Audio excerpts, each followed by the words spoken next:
Hi everyone, welcome to a new video. और आज की वीडियो के अंदर हम लोग पढ़ने वाला है rector sheath.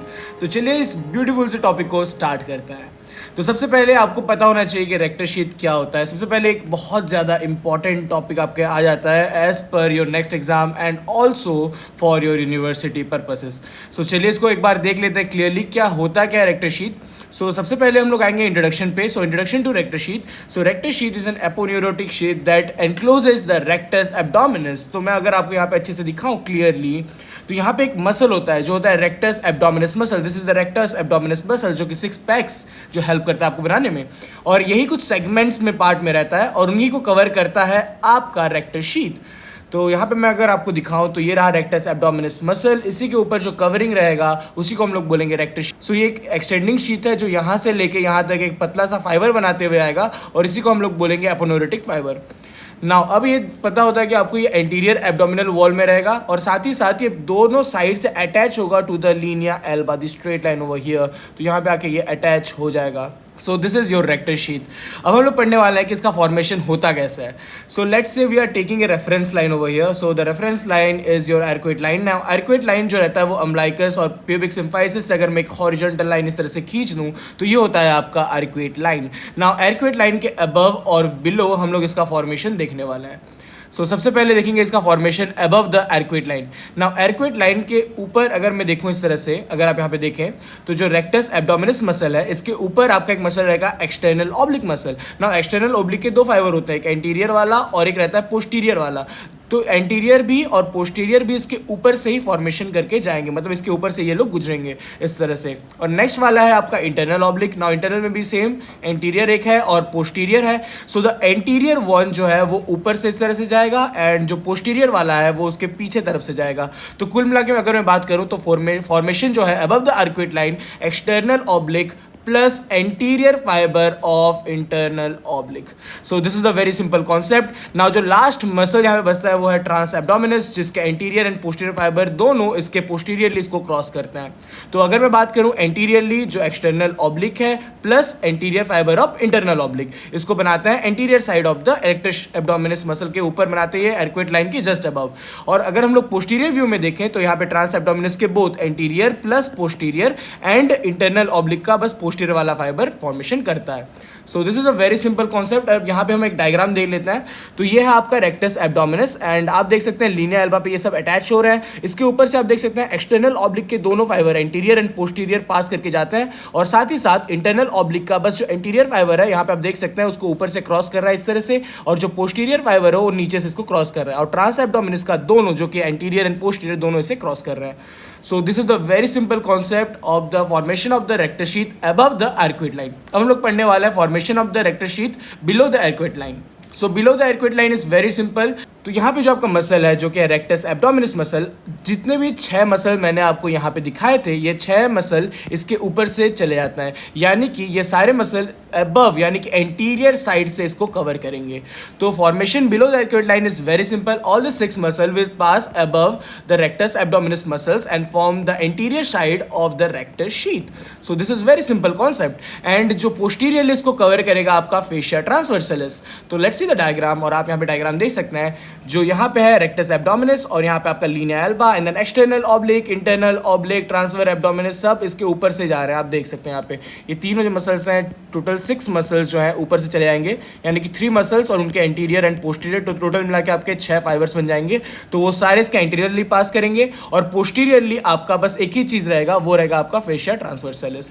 So this is a very simple concept of formation of the rectus sheath below the arcuate line. तो चलिए स्टार्ट करते हैं contents of the rectus sheet.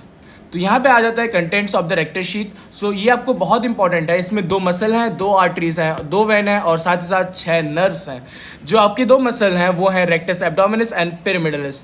If present ये आपका क्या करता है, जो पिरामिडलिस मसल है ये प्रिवेंट्स बोइंग ऑफ द ये रेक्टस एब्डोमिनस। तो आपको ये याद रखना है कि जो रेक्टस एब्डोमिनस मसल है इसका बोइंग को ये प्रिवेंट करेगा। कौन करेगा? Pyramidalis muscles. This is very important. और इसके साथ 2 आर्टरी आते हैं, वो है superior epigastric artery and inferior epigastric artery. Now superior और इंफीरियर एपिगैस्ट्रिक आर्टरी बहुत इंपॉर्टेंट है कि जो सुपीरियर एपिगैस्ट्रिक आर्टरी यहाँ पे देख रहे हैं आप, ये वाला, ये क्या करता है, enter the sheath by passing between the coastal and xiphoid process. तो जो कोस्टल मार्जिन और जिफॉइड प्रोसेस के बीच से ये गुजर के आपका आएगा रेक्टर शीथ के अंदर। अंदर। So these are the contents. और जो इंफीरियर एपिगैस्ट्रिक आर्टरी है उसका इंपॉर्टेंस ये है कि एंटर करेगा हमारे शीथ को through the in front of the arcuate line. So arcuate line है, इसके ऊपर से in front of the arcuate line से ये पास करके आपके रेक्टर शीथ में आएगा। So these are the two features of superior epigastric and inferior epigastric. और ये याद रखिए कि जो इंफीरियर ये वाला है एपिगैस्ट्रिक आर्टरी वो लेटरल अम्बिलिकल फोल्ड के पास से गुजरता है। So this is the very simple concept of both the arteries. Now we have two veins, similar veins जो इन्हीं को फॉलो करेंगे like superior epigastric vein and inferior epigastric vein. Very simple 6 nerve है इसमें जो कि बहुत ज़्यादा सिंपल है। वो है terminal parts of the lower 6 thoracic nerves. यहाँ पे अगर मैं आपको दिखाऊं तो लोअर जो 6 थोरैसिक नर्व होते हैं इस तरह से ये पास करके यहाँ पे आके इसको नर्व सप्लाई करता है। सो टोटल 6 नर्व सप्लाई हो गया। तो क्या क्या है इसमें, 2 मसल है, 2 आर्टरी है, 2 वेन है और साथ ही साथ 6 नर्व्स है, including the lower 5 intercostal nerve and सब कोस्टल नर्व। जो सब कोस्टल नर्व रहेगा प्लस जो 5 इंटरकोस्टल नर्व्स रहेंगे उनको मिला के, यानी कि आपका रहेगा 5 intercostal nerves and your subcostal nerve which will be accompanying by the terminal parts of the posterior intercostal vessels. तो वेरी सिंपल, आप इस तरह से भी इसका सेरेटल सेक्शन देख सकते हैं जिसमें हम लोग interior wall of rectus abdominis and posterior wall में देख सकते हैं आप। ये आपका सुपीरियर एपिगैस्ट्रिक, ये आपका इंफीरियर एपिगैस्ट्रिक, दोनों यहाँ पे कंबाइन हो जाएंगे। और साथ ही साथ यहाँ पे आपका नर्व सप्लाई देख सकते हैं, यह है costal cartilage. So this is a very simple diagram which is showing the clear view of the arteries present in the rectus abdominis. So these are the very simple contents of the rectus sheath. Now let's see the clinical importance of the rectus sheath. Now here is a very simple clinical correlation of the rectus sheath. So सबसे पहले जो आपका यहाँ पे important आता है वो है डाइवर्केशन ऑफ द रेक्टाई, यानी कि आपका रेक्टस शीथ कंप्लीटली फॉर्म ना हो पाना, यानी कि वो लीनिया एल्वा से अगर अटैच ना हो पाता है तो नहीं हो पाता है, तो इस तरह से ये साइड से अटैच हो जाता है और इसी को हम लोग बोलते हैं digastric rectus abdominis. So this is a clinical condition जो कि जनरली एल्डरली यानी कि बूढ़ों में ये नजर आता है, ओल्ड एज में नजर आता है सिंपली। और आपको इसमें ये होगा कि लूप्स जो रहेंगे आपके इंटेस्टाइन के क्लियरली विजिबल रहेंगे और प्रोट्रूडिंग रहेंगे। सिंपल है ये वाला कंडीशन। नाउ है आपका haematoma of the rectus sheath. Haematoma of the rectus sheath यानी कि ये होता है sometimes the superior inferior epigastric artery are unduly stressed due to एक सीवियर ब्रॉड और कॉफिंग। देखिए आपको होता है यह ड्यूरिंग द कफिंग कंडीशन, उनमें ज़्यादा प्रेशर पड़ने के कारण से वो क्या होते हैं, स्वेल अप हो जाते हैं, स्वेल अप हो जाएंगे यानी वो क्लियरली विजिबल होंगे इन द एब्डोमिनल एरिया। तो यहाँ पे आप उसका एक डायग्राम यहाँ पे क्लियरली दिखा सकते हैं इस तरह से। जो इन्फीरियर एपिगैस्ट्रिक आर्टरी है यहाँ पे उसका सूजन हो गया, सिंपल से ये फूल गया वो area.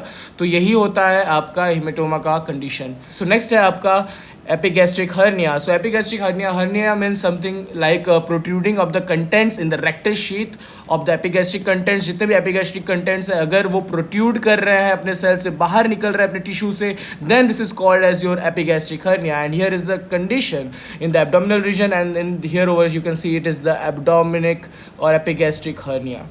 So this is a very simple clinical condition और correlation of the rectus sheath. So rectus sheath एक बहुत इंपॉर्टेंट सा कॉन्सेप्ट था जिसको हमने बहुत इजीली ख़त्म किया है और साथ ही साथ हमने देख लिया इसके फॉर्मेशन के बारे में, इसका बेसिक इंट्रोडक्शन और clinical correlation along with some very important and clinical tips. So I hope you will like this video, and if you did then consider subscribing, hit the like button below, and we will meet you with another topic. Until then, keep learning.